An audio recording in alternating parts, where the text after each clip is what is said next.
그림 하나 보여주시면 감사하겠습니다. 네, 귀여운 사진이죠? 곰 2마리가 안아주고 있습니다. 최근에 누군가를 안아주신 적이 있으십니까? 네, 다행이네요. 네. 평소에 가족들을 많이 안아주시나요? 네, 할렐루야. 네, 저도 가족을 안아준 거 참 좋아합니다. 특별히 저희 가슴과 가슴을 맞대고 이렇게 꼭 안아주면 정말 기분이 좋거든요. 네, 심장을 맞대고 딱 안아주는 것을 되게 좋아합니다. 그래서 어젯밤에도 잠들기 전에 저희 첫째 딸에게 물었습니다. 아빠 좀 꼭 안아주면 안 되겠니? 그래서 이렇게 서로 꼭 안고 이제 재웠습니다. 이런 말이 있더라고요. 네, 가족 치료의 창시자 버지니아 사티어라는 사람이 한 말인데요. 네, 이 말이 인상적이었습니다. 생존을 위해서는 하루 4번의 안아줌이 필요하다고 합니다. 그리고 자녀의 좋은 양육을 필요 위해서는 8번 안아줘야 한다고 하더라고요. 그리고 성장을 위해서는 몇 번이요? 12번 안아주어야 합니다. 제가 많이 안김을 안 당해서 키가 덜 자란 거 아닐까 생각을 해보고, 네, 이만큼 많이 안아주면 좋다는 것이죠. 우리 몸에는 어렸을 때 이렇게 부모님께 받았었던 따스한 보살핌이 이렇게 기억으로 남아 있다고 합니다. 젖을 먹여주실 때 그 친밀함, 그 어루만짐을 우리의 몸의 세포들이 기억하는 것 같아요. 노스캐롤로니아 대학의 심리학 연구팀이 허그의 효능을 연구했다고 합니다. 그룹을 둘로 나눴습니다. 첫 번째 그룹은요, 이 부부와 연인끼리 20초 동안 꼭 안아주게 했습니다.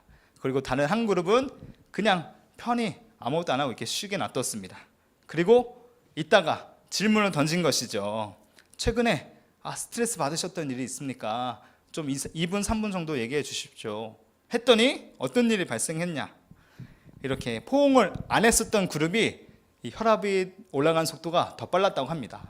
스트레스 받았던 일을 나눌 때 포옹을 진하게 했었던 그룹보다 더 빨리 이렇게 막 맥박이 뛰었다는 것이죠. 네, 2023년 혹시 화를 덜 내고 계시고 싶은 분이 계신다면 옆 사람을 자주 안아주시면 될 것 같습니다. 그러면 화병이 덜 나는 것이죠. 서로 안아주면 몸속에서 옥시토신이 분비된다고 해요. 옥시토신은 발음하기 어렵네요. 사랑의 호르몬이라고 합니다. 이제 출산 이후에 엄마가 아이에게 젖을 먹일 때 이 호르몬이 나온다고 합니다. 저는 매일 보고 있습니다. 이 옥시토신을 매일 보고 있는데요. 친구나 가족 사이에 이제 관계가 서먹서먹해졌을 때 그냥 안아주기만 해도 어떨까요? 그러면 조금이나마 사랑하는 마음이 생길 수 있습니다. 왜 안아주면 옥시토신이 나올까? 진화론자들은 이렇게 얘기할 것 같아요. 그게 생존에 유리하니까. 그래서 호르몬이 그렇게 발달했다. 근데 하나님의 창조를 믿는 우리는 또 하나님의 뜻이 있다고 믿는 저는 다르게 생각합니다. 왜냐하면 사람끼리 서로 진하게 안아주는 것이 하나님이 기뻐하시는 일이구나. 그래서 우리에게 이런 옥시토신이라는 호르몬을 허락해 주셨구나 생각을 합니다. 그런데 언젠가부터 안아주는 게 참 불편해지지 않았습니까? 혹시 제가 만약 지금 바로 옆에 계신 분을 꼭 안아주세요라고 하면은 옆에 계신 분 안아주실 수 있겠지만 좀 당황스러우시겠죠? 한번 요청해 볼까요? 네, 죄송합니다. 하지 않도록 하겠습니다.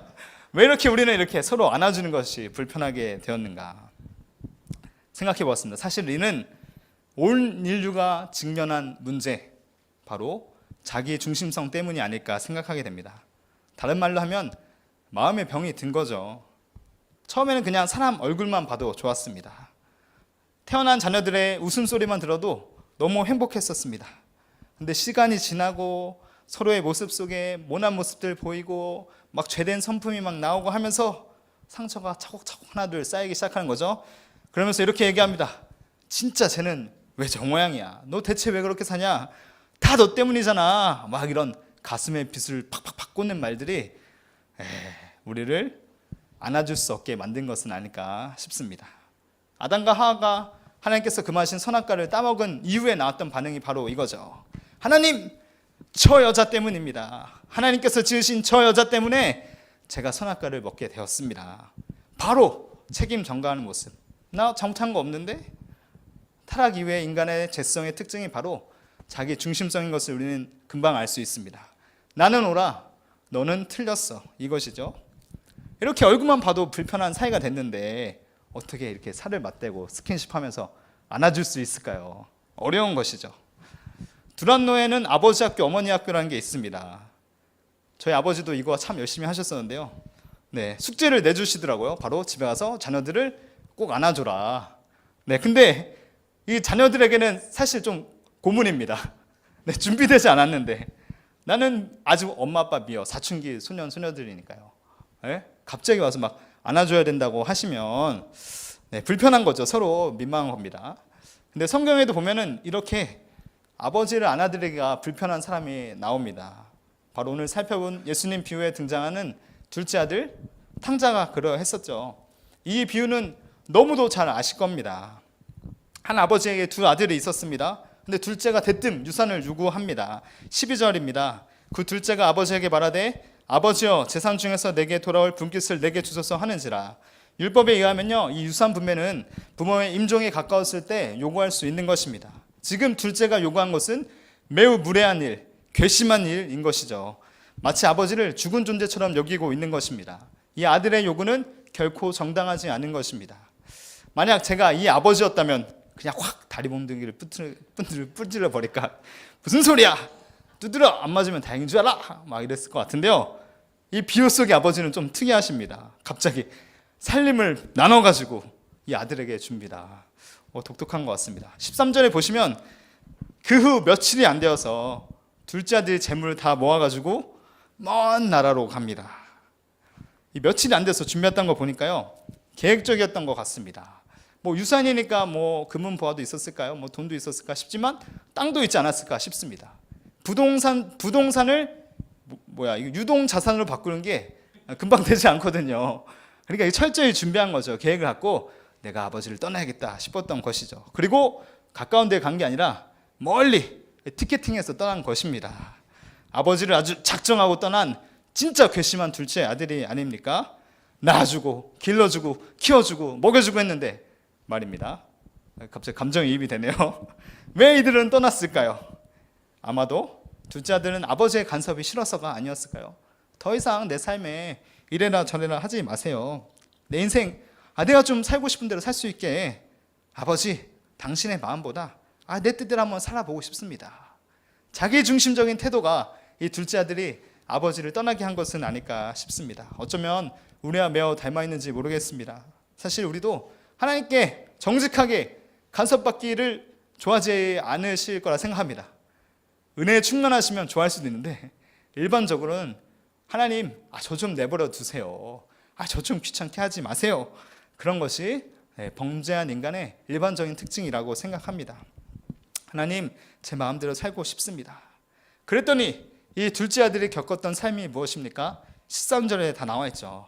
거기서 허랑방탕해서 그 재산을 다 어떻게 했습니까? 낭비해 버렸다. 무슨 일 했는지 성경에 뭐 정확히 나오진 않지만 부도덕한 삶을 살았을 것 같아요. 뭐 퍼마시고 뭐 이것저것 흥청망청 쓰고 뭐 나쁜 사람도 만나고 그랬겠죠. 인생 즐겼겠죠.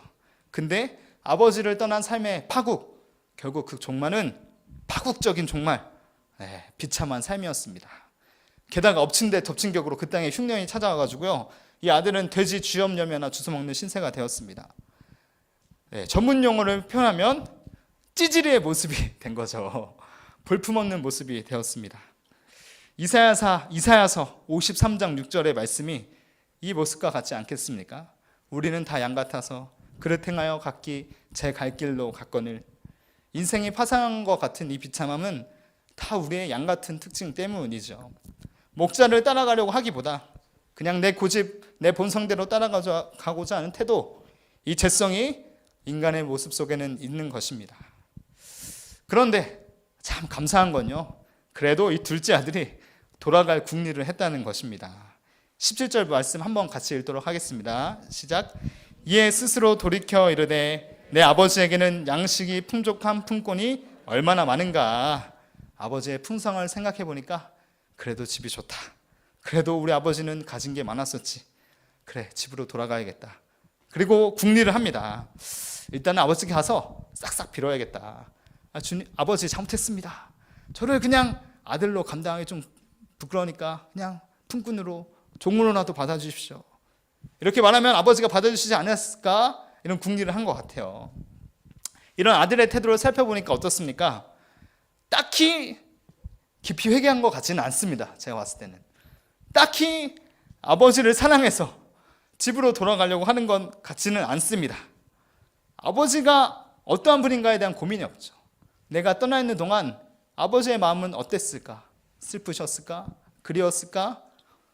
보고 싶지 않았을까? 그런 고민은 나타나지 않습니다. 근데 어쨌건 이 아들은 돌아가는 것이죠. 20절입니다. 이에 일어나서 아버지께로 돌아가니라. 그저 살 궁리였지만 어쨌든 복된 길이었습니다. 왜냐하면 이 비유가 가리키는 대상이 우리 하늘에 계신 우리 하나님 아버지이시기 때문이죠. 우리 하나님 아버지가 어떤 분이십니까? 우리 하나님 아버지는 당신의 자녀를 안아주시는 아버지이십니다. 품에 안아주시는 정말로 좋은 아버지이시기 때문입니다. 언제나 이 말씀을 묵상할 때면 이 안아주시는 아버지의 모습이 얼마나 은혜가 되고 제 삶의 위로가 되는지 모르겠습니다. 이 둘째 아들을 맞이하는 아버지의 모습 너무도 잘 아시죠? 20절 말씀 함께 보겠습니다. 아직도 거리가 먼데 아버지가 그를 보고 측은히 여겨 달려가 목을 안고 입을 맞추니. 아직도 거리가 저만치 먼데 아버지는 아주 멀리서부터 이 잃어버린 아들을 발견하고 알아봅니다. 한 몇 미터였을까요?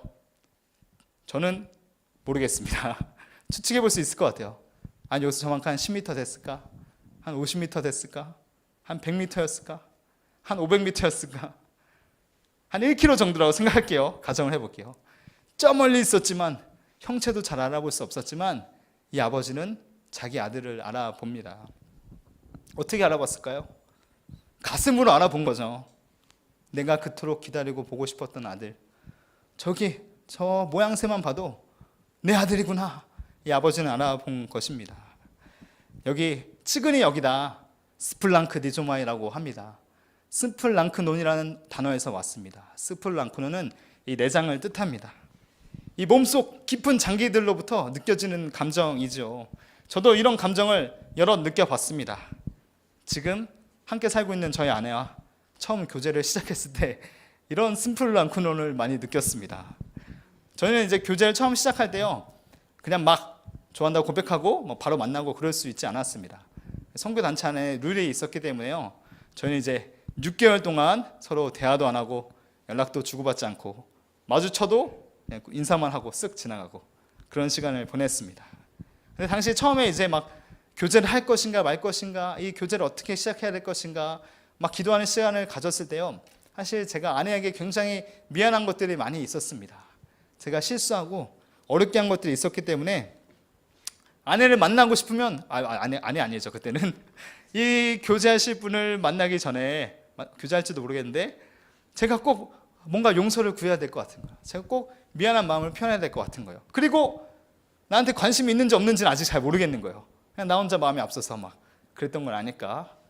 근데 난 싫어하면 어떡하지? 막 그런 온갖 복잡한 생각에 밤잠을 못 이루고 막 주고받았었던 옛날 장난처럼 쓴 카톡들만 보면서 막 가슴 아파하고 그러다 이제 사역에서 지나가다 만나면 진짜 갑자기 심장이 막 옥죄어 오는 겁니다. 막 그게 이게 스플랑크니조마이구나.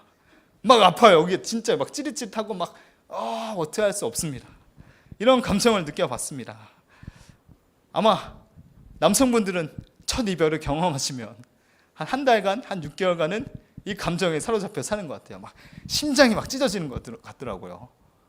자매분들은 그러지 않으신 것 같아요. 대체로 빨리 잊으시더라고요.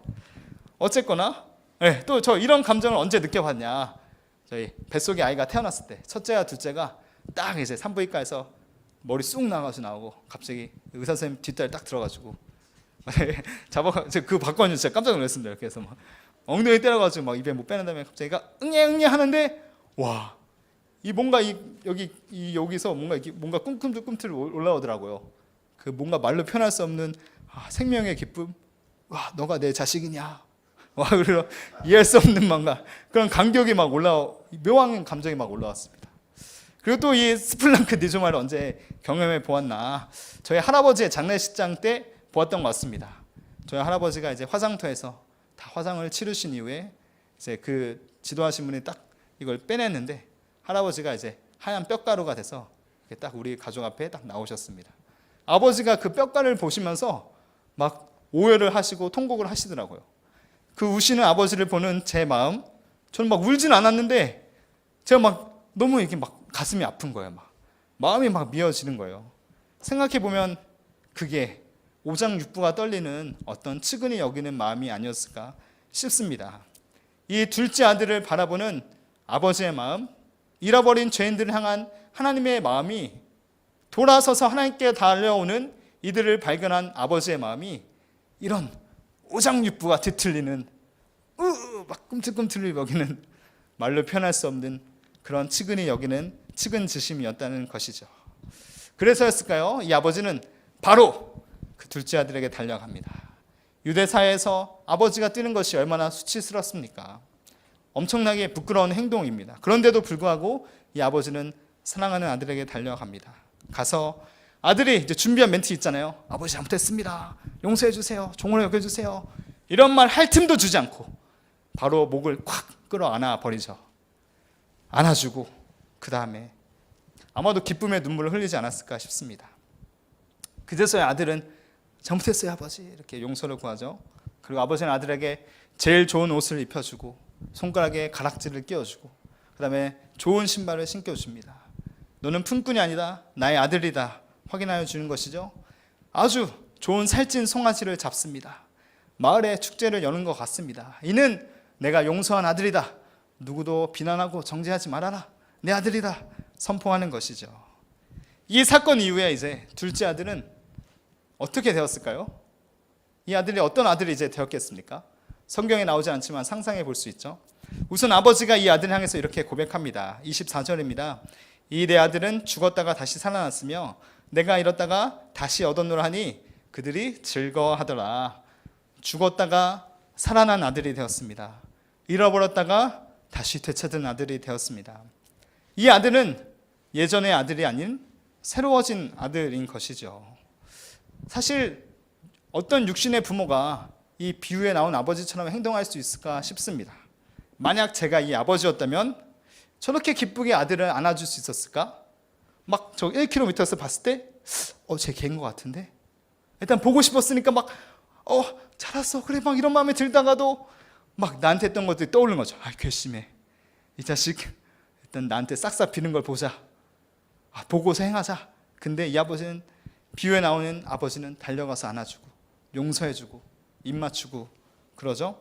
저였다면은 약간 떨떠름했을 것 같아요. 제 표정이 막 웃지는 못했을 수도 있을 것 같습니다. 내 안에 쌓여있는 이 쾌쾌 묵은 감정들 때문에 내 안에 처리되지 않은 용서하지 못한 이 마음들 때문에 어쩌면 이 비유의 아버지처럼 이렇게 와락 끌어안아주지는 못했을 수도 있다는 생각이 듭니다. 하지만 아버지의 고백, 참되신 우리 하나님 아버지의 고백은 무엇입니까? 너는 잃었다가 되찾은 나의 아들이야. 내가 다시 발견한, 내가 다시 얻은 나의 귀한 딸이야. 이것이죠. 그러면 이런 용서함을 받은 우리는 이전과 전혀 다른 존재가 되는 것입니다. 하나님을 떠났을 때와 하나님께 되돌아온 후의 삶은 질적으로 전혀 다른 삶이 된 것이죠. 매우 큰 차이점이 있습니다. 그것은 바로 무엇입니까? 바로 우리가 용서받은 자라는 정체성을 갖게 되었다는 것입니다. 아버지께로 우리가 돌이킨 순간부터 하나님은 묻지도 따지지도 않고 그저 무한한 자비와 용서를 베푸십니다. 우리는 하나님의 용서를 경험함으로 온전한 아들이 된 것이죠. 온전한 딸이 된 것입니다. 우리는 여기서 이 용서의 능력이 얼마나 강력한가 이 말씀을 통해서 살펴볼 수 있습니다. 그래서 이 용어를 이렇게 한번 표현해 보고 싶습니다. 용서는 무엇이냐? 용서는 새로운 인류를 탄생시킨다. 돌아온 탕자가 회복한 것은 단지 아들의 신분만이 아닙니다. 그는 이제 또 한 가지 변화를 겪게 되는데요. 그것은 바로 이 마음의 변화입니다. 마음이 새롭게 변화하게 된 것이죠. 말도 안 되는 용서, 말도 안 되는 용납을 경험한 이 아들, 앞으로 어떤 마음으로 살아갔을까요? 예전처럼 살아갈 수 있었을까요? 과연? 아마도 저는 깨달았을 것 같습니다. 내 행위로는 아들의 자격이 없구나. 나의 어떠한 행동으로는 아버지께 사랑받을 만한 구석이 하나도 없구나. 오직 아버지가 나를 불쌍히 여겨주시고 은혜한 사랑을 베풀어 주셨으니까 내가 자녀가 된 거구나. 아들과 딸의 신분을 유지할 수 있는 거구나. 알게 되었을 거라고 생각합니다. 그래서 일반적인 사람, 정말로 정상적인 사람이라면, 은혜를 경험한 사람이라면 다시 내가 예전처럼 아버지한테 또 유산 달라고 해야지, 내가 또 아버지 없이 살다고 해야지, 아버지 떠나서 살아야지, 내 맘대로 살아야지 라고 생각할 수 있을까요? 저는 없다고 생각합니다. 무한한 용서, 그 사랑의 빛이 얼마나 큰지 깨달았기 때문에 이제 둘째 아들은 마음속에서 아버지를 사랑할 수 있게 된 것이죠. 아버지가 그럼에도 불구하고 나를 끊어 안아주셨는데, 이 둘째 아들이 목덜미를 붙잡혀서 아버지 품에 안겼을 때 이 아들도 아마 눈물을 흘리지 않았겠습니까? 아버지께서 나를 받아주시는구나, 아버지께서 나를 용서해 주시는구나, 아버지께서 나를 용납해 주시는구나. 이 무조건적인 용서를 받았으니까 이 아들은 이제 자기중심적인 태도를 버릴 수 있게 된 것입니다. 빅토르 위고르의 소설 레미제라블이라고 있습니다. 거기 장발장이 있습니다. 장발장이라고 하는 것 같은데요, 맞나 모르겠네요. 네. 굶주린 조카들을 위해서 빵을 훔쳤습니다. 근데 걸려가지고 징역살이를 합니다. 4번의 탈출 시도를 하다가 19년에 옥살이를 하게 됩니다. 출소했지만 이 장발장은 전과자였기 때문에 어떤 직업을 가질 수 없었습니다. 그래서 이리저리 떠돌다가 그것을 발견한 미래의 주교가 숙식을 제공하고 품어줍니다. 근데 어느 날 이 못돼먹은 장발장은 음모를 꿈꿉니다. 내가 오늘 밤 이 주교를, 늙은 주교를 살해하고 저 은식기를 훔쳐서 달아나서 팔아야지. 그리고 그 밤이 되었습니다. 장발장이 딱 가서 이 노 주교를 딱 죽이려고 하는데 이 노주교의 표정이 되게 온화했는지 거룩했는지 막 광채가 났나 봐요. 그래서 죽이기는 포기하고 이제 은식기만 훔쳐서 도망가게 됩니다. 근데 어떻게 되었습니까? 바로 붙잡히죠. 이제 헌병대에게 붙잡히게 됩니다. 근데 이때 노주교가 장발장을 변호합니다. 저 은식기 내가 준 것입니다. 내가 장발장에게 준 것입니다. 그러니까 게다가 장발장에게 이 비싼 은촛대도 쥐어줍니다. 그래서 장발장을 구해주지요. 그때 이 노주교가 장발장이 한 말이 있습니다. 뮤지컬 대사 중에 가져왔는데요, 제가 한번 멋지게 읽어보겠습니다. 내 형제여, 이것을 기억하시오. 이 사건 속에서 더 큰 계획을 보시오. 당신은 이 귀한 은을 정직한 사람이 되는데 사용해야 하오.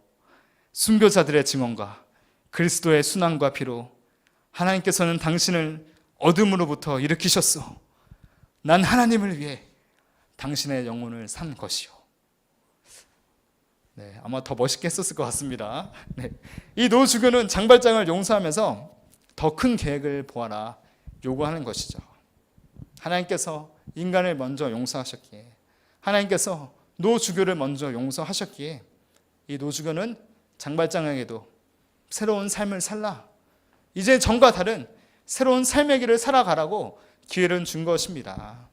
용서받은 장발장은 죄인이 아니라 자유인이 된 것이죠. 용서받음으로써 그동안 수십 년간 그의 삶을 짓눌러던 모든 죄책과 죄인이라는 그 무게감을, 모든 세상을 비난하는 그 시선을 던져버리게 된 것입니다. 그래서 장발장이 이렇게 고백합니다. 이 세계는 언제나 나를 미워했었다. 대신 그는 나에게 자유를 주었다. 수치심이 칼처럼 속에서 나를 찌르는구나. 그는 내가 영혼을 가지고 있다고 말했다. 용서받은 장발장은요, 이제 증오의 세계에서 나와서 선하고 사랑하고 용서하는 화평의 세계로 발걸음을 내딛게 된 것입니다. 이 이후의 스토리는 보시면 이름을 마들렌으로 개명합니다. 그리고 사업가도 되고 시장도 됐다가 그 한 도시가, 한 정치 체계가 이제 사랑의 질서에 따라서 운영되도록 그 도시를 꾸려가게 됩니다. 이 소설 레미제라블은요, 용서의 능력이 얼마나 강력한가, 사랑의 능력이 얼마나 대단한가, 한 용서가 도시를 바꿀 수 있다는 것을 우리에게 전하고 싶었는지 모르겠습니다. 그래서 소설 속에는 이런 문장도 있다고 합니다. 사랑하거나 사랑한 적이 있다면 그걸로 충분하다. 이 말처럼 모든 사람에게는 무엇이 필요합니까? 사랑이 필요하죠. 저에게도 사랑이 필요합니다. 옆에 계신 분에게도 사랑이 필요합니다. 우리 집에 있는 그분에게도 사랑이 필요하고, 우리 아이들에게도 사랑이 필요하고, 이곳에 없는 그리스도를 모르는 자들에게도 사랑과 용서가 필요합니다. 이를 위해서 예수 그리스도께서 십자가에 못 박히신 것이 아닙니까? 예수님께서는 십자가에서 두 팔을 쭉 펼치셨습니다. 어쩌면 두 팔을 펼치신 이 모습이 온 인류의 연약함과 죄와 수치를 끌어안는 하나님의 용서하신 팔, 하나님의 안아주시는 펴신 팔은 아닐까요? 하나님의 용서는 그냥 단지 죄를 못 본 채하고 넘어가는 정도가 아닙니다. 하나님의 용서는 인간이 스스로 어쩔 수 없는 이 자기 중심성을 근원부터 치료하시는 능력이신 것이죠. 용서를 경험한 자가 새로운 삶을 살아갈 수 있게 되는 것입니다. 용서를 진정 경험한 사람이 하늘의 하나님의 딸, 하나님의 아들이 되는 것입니다. 그들은 이제 하나님의 은혜에 매달려 살 수 있게 되는 것이죠. 가슴 깊이에서부터 하나님께 감사하는 삶, 머리로만 앉는 것이 아니라 하나님을 진정 의지하는 삶, 아버지를 의지하는 삶을 살 수 있게 되는 것입니다. 용서를 경험한 자만이 우리 안에 있는 자기 중심성을 내려놓게 된 것입니다. 자기 중심성을 내려놓은 자가 새로운 인류가 된 것이죠. 새롭게 창조된 거룩한 하나님의 백성이 되는 것입니다. 그래서 우리는요, 지속적으로 이 용서를 훈련해야 합니다. 마음속을 짓누르는 원망과 상처를 날마다 그리스도 앞에 내려놓아야 합니다. 용서를 경험한 사람이 용서할 수 있습니다. 또 용서하는 사람이 용서를 경험할 수 있습니다. 주기도문에도 그 순서가 되게 복잡하게 되어 있지 않습니까? 우리가 우리의 죄를 사하여 준 것 같이 우리의 죄를 사하여 주옵시고, 우리가 죄를 사해 줘야, 용서해 줘야 예수님이 사해 주신 건가? 좀 이상하지 않습니까? 저는 이렇게 생각합니다. 이 두 가지 작용이 우리 같은 마음에서 일어나는구나. 내가 사람을 용서하는 것이 내 안에 이루어졌을 때 내가 온전한 주님의 용납과 사랑을 경험할 수 있게 되는구나. 우리는 용서해야 하는 것입니다. 용서할 때 우리는 지금도 우리 안에 꿈틀꿈틀 일어나는 이 뼛속까지 새겨진 자기 중심성을 이렇게 걷어낼 수 있는 것입니다. 저도 쉽지 않습니다. 저도 용서하는 것이 어렵습니다. 하지만 용서하는 것이, 자기 중심성을 내려놓는 것이 이제 하나님 나라의 그 은혜의 나라, 그 아들의 나라로 우리가 옮겨지는 과정인 것이죠. 이런 말이 있는 것 같습니다. 성령에 충만한 사람이 먼저 용서한다. 이렇게 보면 저희 아내가 저보다 더 성령 충만한 것 같습니다. 진짜로요. 보통 이제 좀 티격태격하고 마음이 좀 상하면은 저는 좀 많이 꿍합니다. 제가 더 마음이 작은 것 같더라고요. 보통 저희 아내가 저에게 먼저 미안하다고 사과합니다. 지금 생각해보면 결혼 잘했다 싶기도 하고 네, 참 대단하다, 훌륭하다. 저는 뭐가 그렇게 억울한지 모르겠어요. 저는 그렇게 막 따지고 싶거든요. 그래도 당신이 잘못한 거 아니야? 막 말하고 싶은 마음이 여기까지 막 오거든요. 근데 저희 아내는 한 몇 시간 지난 뒤에, 한 다음날 돼서는 자기가 먼저 미안하다고 얘기를 하더라고요. 어쨌거나 새롭게 시작하는 2024년에는 용서의 복을 누리시기를 축복합니다. 탕자를 안아주시는 이 아버지의 펴신팔을 볼 때, 십자가에서 우리를 끌어 안으시는 예수님의 용서를 우리가 온전히 누릴 때 우리는 이제 원수를 용서할 수 있는 그 능력을 얻게 되는 것입니다. 비록 우리 스스로는 내 이기적인 마음, 자기 중심적인 마음, 억울한 마음, 분한 마음 다스릴 수 없지만 그 은혜를 경험한 사람, 품어 안아주시는 은혜 안에 거하는 사람은 새 사람을 입고 용서할 수 있는 힘을 얻게 됩니다. 그래서 더 나아가서 포용할 수 있게 되는 것이죠. 말도 안 되지 않습니까? 원수였던 자를 포용할 수 있다는 것. 원수를 사랑하고까지 말씀하신 예수님인데 포용하는 것이 그렇게 어렵겠습니까? 올 한 해 우리가 이 용서의 은혜를 누림으로, 아버지의 펴신팔을 경험함으로 우리가 하나님의 새로운 그 나라의 백성, 새로운 그 복된 관계를 누리시는 복된 우리 교회가 되기를 주님의 이름으로 축원드립니다.